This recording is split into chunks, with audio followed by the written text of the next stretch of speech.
Welcome to the Homeschool High School podcast, brought to you by Seven Sisters Homeschool.com and the Ultimate Homeschool Podcast Network. I am so excited today because I get to talk to Jay Carter from Homeschool Yo Kids, and I have been following Homeschool Yo Kids since they started out. And so to watch an organization that's really serving the community in so many unique ways is just so exciting. So anyway, Jay, would you say hey to everybody? And then Of course. we want to talk about your homeschool journey. So Okay. Good day, everyone. Good yeah. day. Yes. Okay. You want me to jump in? So All jump right. right on in. Tell about how you got started because you were a school teacher, like Yes, a ma'am. high school teacher. So Yes, I taught middle and high school. I subbed for 8 years. I taught in my own classroom for 6 years. So I have over 14 years in the public school system. And I tell anyone, I just told someone this morning, before I had kids, I used to say, I'm going to homeschool my kids. I'm going to uh, homeschool my kids. I used to say it all the time. And I was like 21, 22, like, uh, I'm going to homeschool my kids, guys. And of course, life gets to lifing, and I started teaching in my own classroom. So when I had my first kid, like she went to school. Like I spent the first 2 years with her, and it was so amazing watching. Like when I tell you, I could tell you everything that she like, what she got this from, a saying that she would do because she was talking well by 2 years old. uh-huh. But I just talked to her all the time. Like I just continuously talked to her, and I talked to her like I talked to my students, and they were middle and high school, and they always used to trip out like, Miss Carter, you talk to her like you talk to us. Yes, because Mhm. like you have to, as far as like growth wise. But yeah, Yes. so before I had kids, I was like, I'm going to homeschool. Then I had my kid, and then I felt guilty about having her because of where my students were. At Yeah. that time I was teaching seventh grade, and I had a seventh grader reading on the kindergarten grade level. Oh, And it was, most of my kids were not at grade level. yeah. Any grade that I've taught, none that, like, for the majority, have not been at grade level. And so it always made me so sad. Like it's like, okay, what can we do? What Yeah. is lacking? And parent involvement was the biggest thing. Yeah. But that's okay. We're talking about my Mhm. homeschool journey. So, Mhm. Yeah. But it but all influenced why you homeschooled. Yeah. all influence why I homeschool, definitely big time. But 2020 happened, and I was just like, okay, this is my chance, because I always felt so guilty, like wanting to leave the classroom, because when I tell you, the kids used to look forward to coming into my classroom. They would see me in the hallway, tell me, oh, Miss Carter, I'm gonna have your class next year. I'm gonna have your class here. I taught English, and so it was just like, oh, I'm having you next year. And I'm like, okay, like you'll have me. I'll be here. But 2020 happened, and we were home. So I didn't see the kids like that. Mhm. And, everything was on Zoom at that time. But when I tell you, I was teaching 12th grade then too. And 12th grade was just like, that was the end all be all, because when I tell you, I had 12th graders reading on a third grade level. I had a 12th grade young man who worked at Walmart but could not write a complete sentence. And that Oh, was like, what in the world? This is 13 years. I used to say, like, oh mhm. my gosh, his parents need to sue the school system. But then it's also, okay, well, how involved is his parents in the school system? So it's like, all that stuff. Like, I'm just thinking. And I tell people also, 2020 was my most unhealthiest year. Like 2020, 2021, like I had lost so much weight. I was just stressing. I was just trying to figure out so much. Like, what in the world is going on, and how is this okay? Like, like, how am I Yeah. a part of this that I know is not working for the majority, but I'm coming here every day hoping that my one class is going to be like, enough to offset some things. And so yeah, I resigned, and we moved from Virginia to Arizona, and I started homeschooling my kids full time.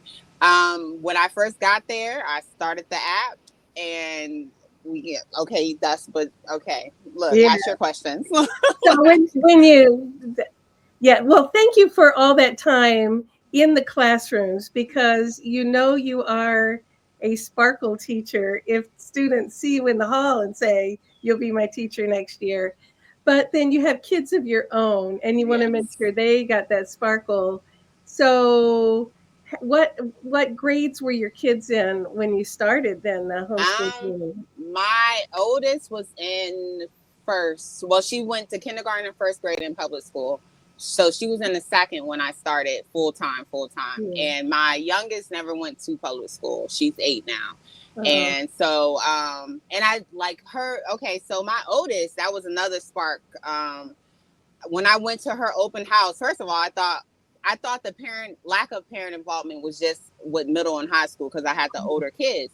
But I went to her open house when she was in kindergarten and first grade, of course. But kindergarten really stood out because it was like, where in the world are all the parents? There was probably like maybe like seven parents there, and I'm just like, what in the world? Like, why would you not want to take the time to know who who's going to be with your child all day? Like kindergarten, you're with the same teacher all day. Yeah. And so, but I had the conversation with her teacher, and it was so like, okay, my child's going to be wasting time here because she had went to pre-K 3 and pre-K 4. So kindergarten was, an extension of the two that she had already done.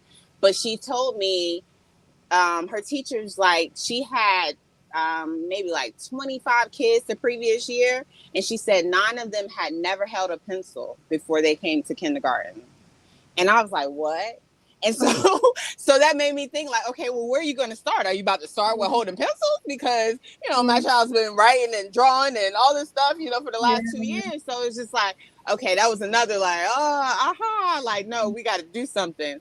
And so, yeah, they were young.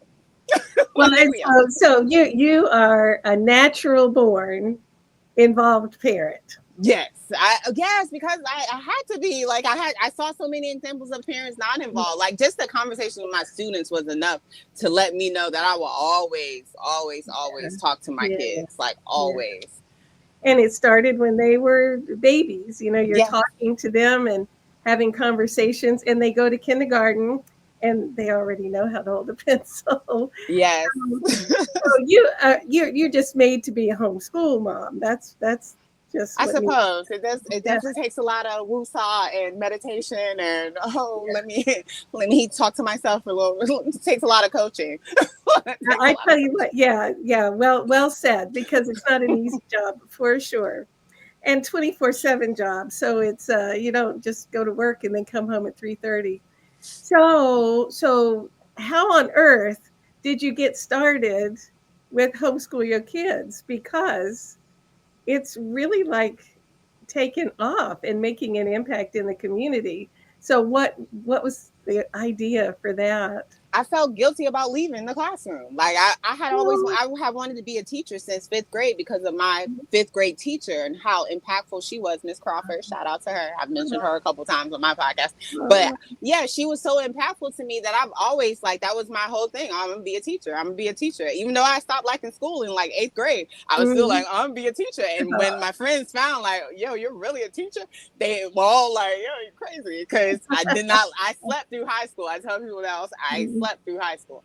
However, I felt guilty about leaving. Like I was like, I love my students. My students were never an issue. Like the students have never been an issue for me. It was always the system. It was always the administration. It was the faculty meetings. It was the, the data meetings and all like everything outside of teaching and loving on the kids was my issue. And so that was my main thing. It's like, okay, you're homeschooling your kids, but what about everyone else? Like, because at the end of the day, my kids are still going to have to go outside and interact with everyone else. So what am I going to do to make sure everyone else is just as healthy and happy and, joyful as I'm pouring into my kids?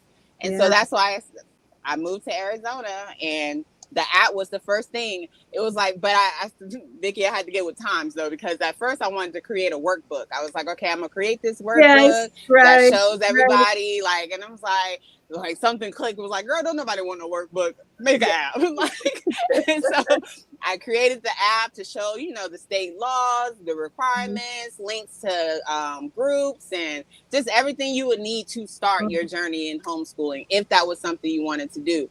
But also understanding everyone's not meant to do this full time. However, I always want to vocalize the fact that everyone should be homeschooling, regardless of if your child's in public school, private school, charter school. I don't care what kind of school they're in. You should still be their primary teacher. And whatever that looks like for your home, that's what it looks like. But I encourage parent involvement regardless of the school setting. Yeah. So Yeah. And that's who you are. And it shows on your website. Like it doesn't say, oh, we're homeschoolers and we're the cool ones. And no, it's like parent you involvement, and here's resources. If yes, your kids are in a traditional school, here's some resources to help them succeed, because yes. they do need these extra boosts and they need parent involvement. But for homeschool parents, you got all this cool information and connections. Indeed, indeed, and I like that's the thing I tell people because parents, they like I know you've had the conversations where parents is like, well, I could never teach my kids, like I Yes. can never, and it's like the same system that left you feeling ill-equipped to teach your child is the same one that you're trusting to, to like it's like okay, well you're gambling for 13 years on the fact that you're hoping they go into this building and get everything that they're Mm, going in there for, but in all actuality, like you and yeah. your confidence should let you know, maybe that's not the best route, or maybe I do need to be more involved, or maybe I do need to supplement here, or whatever it is that you feel was lacking, because you know that you felt a lack while you were there. Yeah. So Yeah. So, so then you're not the kind of person that just stops with one idea, and next thing you know, you've got yeah. the expo. Yeah, that's my it's like, oh, like a little squirrel, like, okay, what else, what else? Yeah. So I went to my first conference, homeschool conference, while I was in Hmm. Arizona, and to be frank, it was all white, Vicki. Like everybody there was white, and I'm just like, wait a minute, like, okay, like I get it and I understand it, but we need a little more representation here, and I just wanted to diversify it. That's all. And so when Yeah. I left out of that first conference, I told my friend who went with me, she has no kids. She just went to go, to join me. And she was just like, I said, I'm going to do this. Like, it was like another aha moment. Like, I'm going to do Yeah. this. And then I was like, but I don't want to just do it here. I want to do it all over. Like I want to go Yeah. all over and do it. And so Yeah. my first year goal was 14 expos. And I had an elder tell me, you may want to calm that down a little bit. Like 14 is a big number. Mhm. And so I took it down to 7. So the first year I did 7, and then I did 10 last year. And then this year I went for my original goal of 14. And I will tell you, 14 is too much. Okay. 14 is too much, Vicki. I'm tired. The Okay. only way you know is try. Yes. Yeah. So we just finished number 11 in Fernie, Texas, right outside of Dallas. And we're headed to Washington. So we have 3 left. And I'm so grateful. So grateful to So if someone wanted to, excuse me, if someone wanted to check out the expo, what would they do? You can go to the website, homeschoolyourkidsexpo.com. I will be releasing the schedule for next year, 2026, this next year. I'll be releasing that schedule. I think we have about 9 states that I have. It's still a work in progress. I have not solidified anything, but I'm going to do about 9 next year. I think 10 is a good number for me because the burnout happened after the number Yeah. 10. Yeah. Look, after 10, it was like, oh, okay, we're ready to go home. The girls are ready to go home because we do the National School Choice Week event. We do that at the Yeah. end of January. And so Uh-huh. we have been away from home since the last week of January. Oh my goodness. Yes. And so Yeah. the girl, yeah, they're ready to go home. Well, they're ready to go home, like long story short. So, but You're yes. doing road schooling is what you're Yes. doing. Yes. They enjoy it though. They enjoy each stop. And when I tell you, every time we go somewhere, it's like, can we stay a little longer? Can we stay a little longer? Like, Yeah. cause we find such cool parks or libraries or just like, Hmm. activities, or we meet community everywhere. Like Yes. we have everyone adopting us and wanting to do this with us. And it's been really cool. This journey has been really cool. It's just been a lot. Now, when the expo came to Maryland, my friend Natalie Mack was a Yes. speaker there. So, if someone comes to your expo, what kind of you have? You have workshops, you have curriculum. Like, describe what they would Well, find. because of I understand attention spans nowadays, I do real brief presentations. So we'll have about 3 speakers and they'll Mhm. present some information. But because of our, most of the homeschool conventions or conferences that go on, they've been doing them for 30, Yeah, 35, 40 years. yeah, We're nowhere near that level. I tell people yeah. all the time, it's an intimate setting. We Mm-hmm. have about, on the average, it's like a good 30 to 40 families that come out, Mm-hmm. and they're Mm-hmm. able to interact with each exhibitor. We do Mm-hmm. have exhibitors, um, local resources is always the thing, and Yeah. community is always my goal, because Yes. Yes.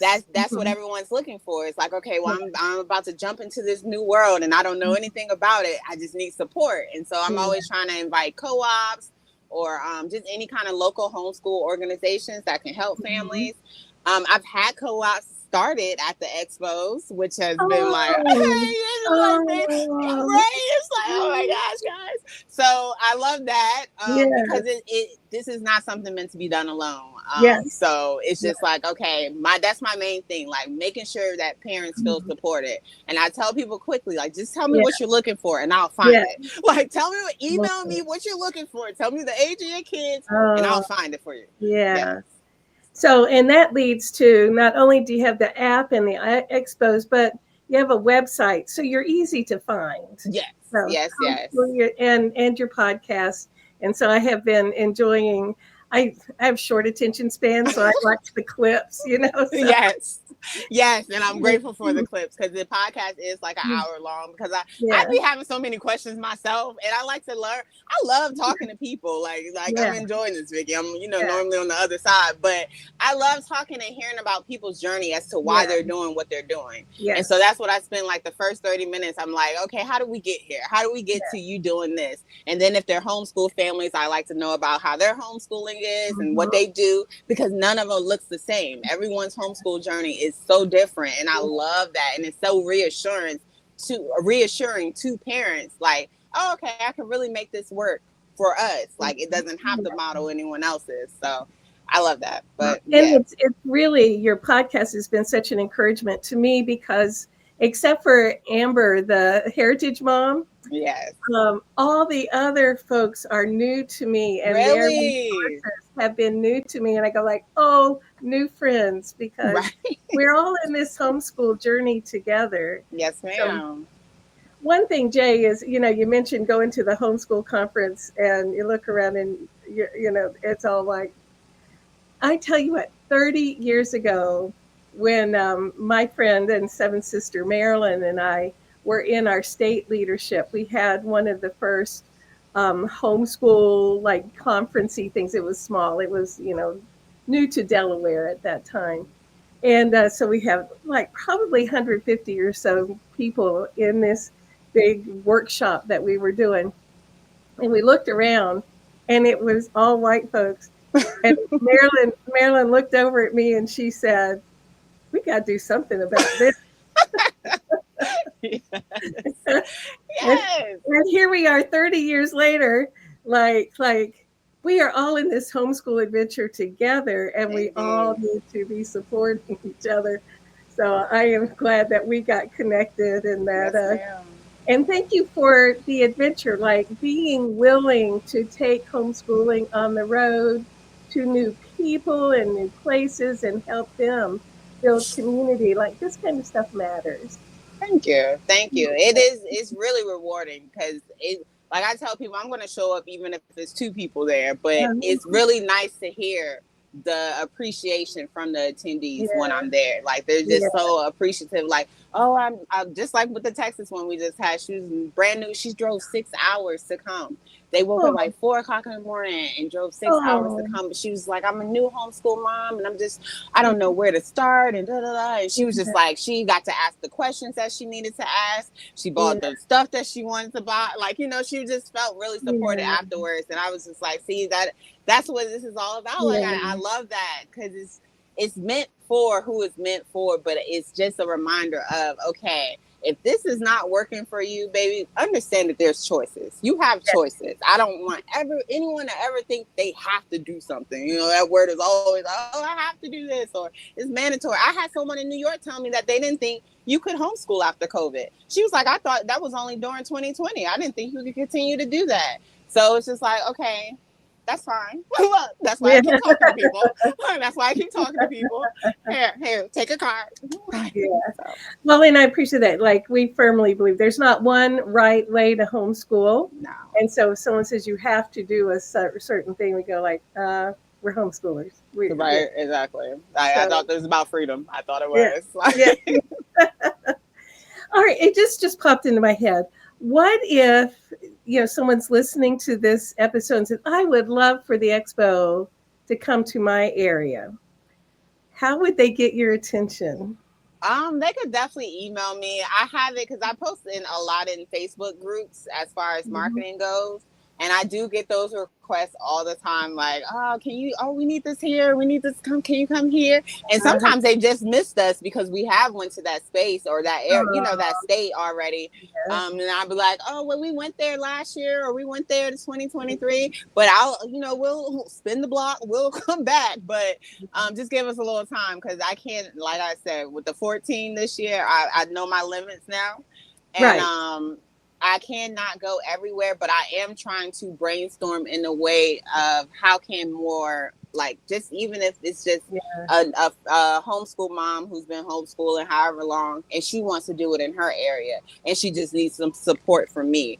I want to do that. Like, like help, like, hey, know that I'm not doing anything like extraordinary. I'm just contacting people. So if I need to help you contact people or I need to help you do this, just let's do it and let's collaborate because I want everyone to be like You supported. are a community builder, and I Yes, believe in ma'am. community building. All Yes, right. ma'am. So you mentioned your Facebook group, and your email. So let's let everybody know all the different ways to get Oh into. my gosh. Okay, so of course, Homeschool Yo Kids at gmail.com is my email. You can reach out at any time there. You can download the app. Google did just kick me off, Google Play. I have to change my logo apparently. And it's been up there for like the last, 3 years. And now all of a sudden, whatever. But so Google, give me a time if you have an Android or that. Yeah. But you can definitely download it at the Apple Store. And I have the podcast. Everything is Homeschool Yo Kids. Yeah. Instagram, TikTok, YouTube. Everything is Homeschool Yo Yeah. Kids. Make it easy. And Yep.